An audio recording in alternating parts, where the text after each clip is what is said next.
Magandang araw mga kaibigan. Ngayon ay ikukuwento ko sa inyo ang tungkol sa paglikha ng Diyos sa loob ng 7 araw ayon sa Biblia.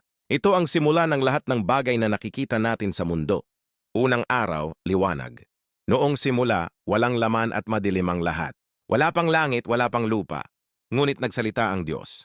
Magkaroon ng liwanag. At nagkaroon nga ng liwanag.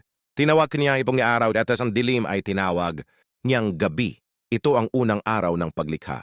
Ikalawang araw, kalangitan. Sa ikalawang araw, nilikha ng Diyos ang kalangitan. Hiwalay ang tubig sa itaas at sa ibaba, at tinawag niya ang malawak na ito na langit. Kaya't nagkaroon ng himpapawid at ulap na ating nakikita. Ikatlong araw, lupa, dagat at halaman. Sa ikatlong araw, sinabi ng Diyos na magsama-sama ang tubig upang lumitaw ang tuyong lupa. Ang tuyong lupa ay tinawag niyang lupa at ang nagtipong tubig ay tinawag niyang dagat. Pagkatapos, pinalitaw niya ang iba't ibang halaman, puno at damo. Ang lahat ay may binhi upang patuloy na dumami. Iapat na araw, araw, buwan at mga bituin. Sa ikaapat na araw, nilikha ng Diyos ang araw upang magbigay liwanag sa araw at ang buwan upang magbigay liwanag sa gabi.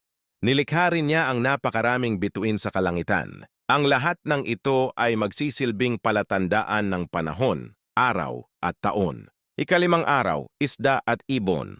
Sa ikalimang araw, nilikha ng Diyos ang mga nilalang sa tubig, mga maliliit na isda, pati na rin ang malalaking nilalang sa dagat.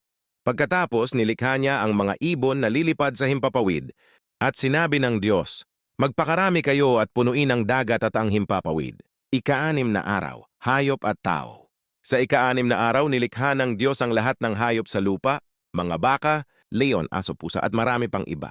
Ngunit ang pinakamahalaga sa lahat, nilikha niya ang tao ayon sa kanyang sariling wangis. Ginawa niya si Adan at Eva upang alagaan ang mundo at mamuhay, kasama ng lahat ng kanyang nilikha. Binigyan niya sila ng kakayahang mag-isip, magmahal at sumunod sa kanya. Ika-7 araw, pahinga. Pagkatapos ng lahat ng ito, sa ika-7 araw, natapos ng Diyos ang kanyang nilikha. Kaya siya'y nagpahinga at binasbasa ng araw na iyon. Ginawa niya itong banal bilang araw ng kapahingahan, pangwakas, buod at aral. At iyan mga kaibigan ang 7 araw ng paglikha.